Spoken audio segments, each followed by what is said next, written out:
नमस्कार, राष्ट्रबोध से मैं पवन केसवानी आपको हिंदू नववर्ष 2080 विक्रम संवत की ढेर सारी बधाई और शुभकामनाएं।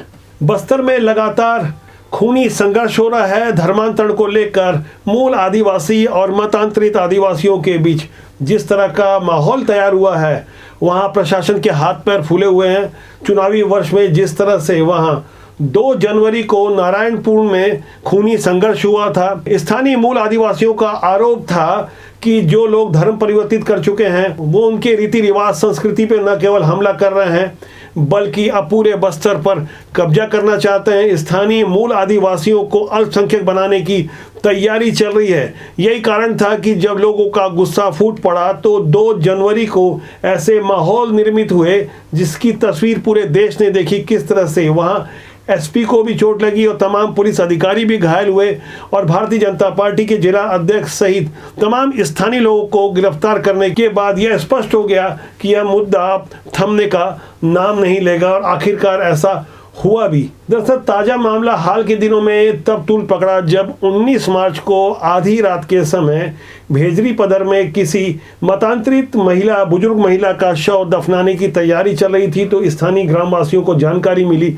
तो उन्होंने शव को दफनाने से रोका। उसके बाद हालात बेहद तनावपूर्ण हो गए, न केवल भेजरी पदर बल्कि बस्तर के अन्य इलाकों में लोहरीगुड़ा, मालगांव और डिल मिल के नाम सामने आ रहे हैं, जहां ईसाई मतांतरित हो चुके लोगों के शव को दफनाने को लेकर हिंदू और ईसाइयों के बीच विवाद और मारपीट के हालात निर्मित हो गए। स्थानीय आदिवासियों का कहना है कि बाहर से आए हुए लोगों ने प्रलोभन देकर या अंधविश्वास के बल पर बस्तर के स्थानीय आदिवासियों को बड़ी संख्या में ईसाई मतांतरित कराया है। यहाँ गौर करने वाली बात यह है कि जहाँ सड़कें भी नहीं है वहाँ चर्च बना दिए गए हैं। आदिवासी अपनी मूल संस्कृति से कुछ अलग हटकर देवी देवताओं के विरुद्ध उस रीति नीति को अपनाने लगे हैं जो सैकड़ों हजारों साल से आदिवासी मानते थे। उसके उलट जाकर सीधे तौर पर कहा जाए तो संस्कृति के विपरीत कार्य कर रहे हैं। इससे वहां माहौल बेहद तनावपूर्ण हो गए। अनेक गांवों में शवों को दफनाने नहीं दिया जा रहा है। लोग 3-3 दिनों तक शव को लेकर इंतजार करते हैं। पुलिस की मौजूदगी में भेजरी पदर की जो घटना हुई थी वहां मजबूरी में मृतक के परिजनों ने अपने घर के पीछे ही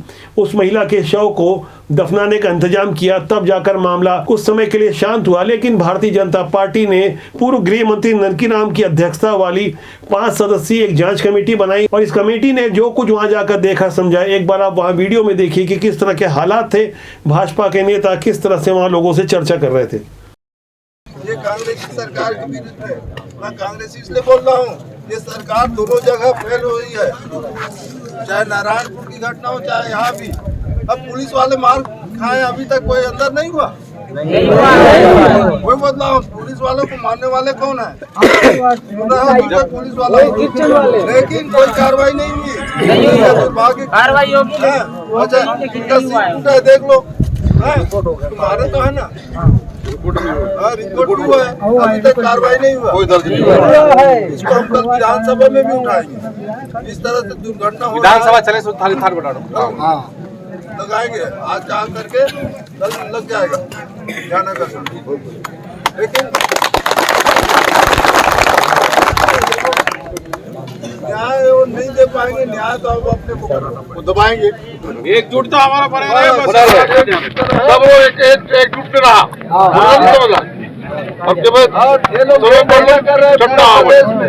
नीचे तो नहीं हुआ। भाजपा के इस जांच दल के विपरीत कांग्रेस की ओर से तीखे बयान आ रहे हैं। कांग्रेस का कहना है कि भारतीय जनता पार्टी के लोग स्थानीय आदिवासियों को भड़का रहे हैं। ऐसे माहौल में जब खासकर छत्तीसगढ़ में साल के अंत में चुनाव है, जाहिर तौर पर यहाँ राजनीति तो खूब होगी। अब ऐसे माहौल में 12 जुलाई 2021 का सुकमा के एसपी सुनील शर्मा का एक पत्र भी फिर से एक बार चर्चा में आया है, जहां साफ तौर पर पुलिस के इस उच्च अधिकारी ने अपने मातहतों एसडीओ और अन्य थाना प्रभारियों को यह लिखित में बताया था कि तेजी से धर्मांतरण हो रहा है। उस स्वीकारोक्ति को भारतीय जनता पार्टी ने हाथों हाथ लिया। हालांकि ये मामला तब भी तूल पकड़ा था, लेकिन अब जब हालात बेहद तनावपूर्ण हैं तो एक बार फिर से सुकमा के पुराने एसपी सुनील शर्मा का यह पत्र भी चर्चा में आ गया है। एसपी के उस पत्र के बाद कमिश्नर GR चुरेंद्र ने भी कलेक्टरों को एक लेटर लिखा था जिसमें धर्मांतरण रोकने की बातें लिखी गई थी। इस तरह से शासन के जब आला अधिकारी एसपी और कमिश्नर इस बात को प्रमाणित करें कि बस्तर में जाहिर तौर पर धर्मांतरण हो रहा है तो इसके बाद यह छिपाने लायक कुछ नहीं बचता। हालांकि बस्तर से प्रतिनिधित्व करने वाले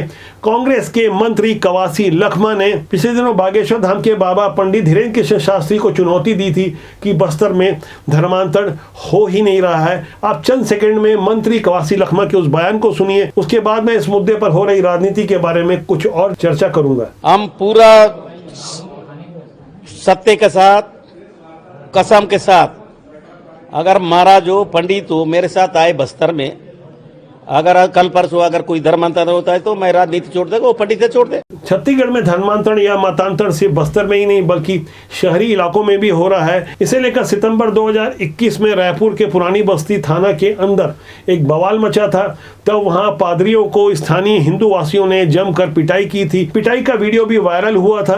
मामला तूल पकड़ने पर रायपुर के तत्कालीन एसपी अजय यादव ने टीआई को लाइन अटैच कर दिया था। यह घटना 5 सितंबर 2021 की थी। इस घटना के बाद छत्तीसगढ़ में धर्मांतरण के लिए काम करने वाली ईसाइयों की संस्था के समर्थक अरुण पन्नालाल ने थाने के बाहर मीडिया के सामने ऑन कैमरा कहा था कि आर्टिकल 25 उन्हें इजाजत देता है कि वो धर्मांतरण कराएंगे। हालांकि आर्टिकल 25 में धर्म प्रचार की आजादी की बात है। हालांकि इस धारा को जिस तरह से गलत ढंग से प्रस्तुत किया जा रहा था तब भी तीखे आक्षेप लगे। अरुण पन्नालाल जिस वक्त बयान दे रहे थे तब उनके बगल में गुरविंदर चड्डा नामक एक सिख वेश में एक अन्य ईसाई भी खड़े थे।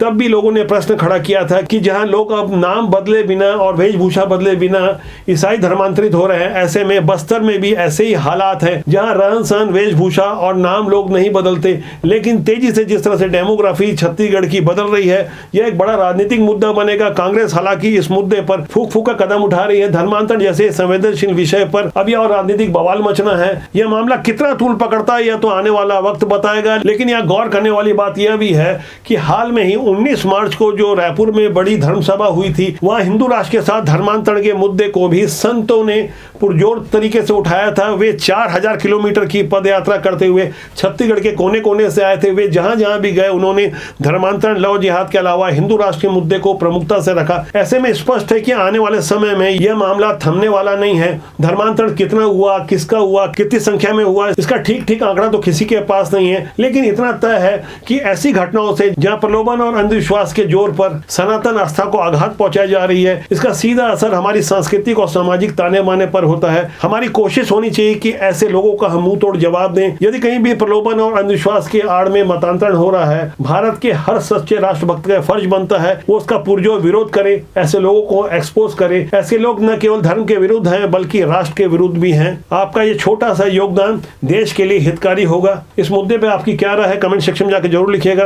राष्ट्रबोध को लाइक शेयर के साथ सब्सक्राइब करना न भूलें ताकि आपका और हमारा साथ लंबे समय तक बना रहे। नमस्कार। आपको हिंदू नववर्ष विक्रम संवत 2080 की एक बार और ढेर सारी बधाई, शुभकामनाएं।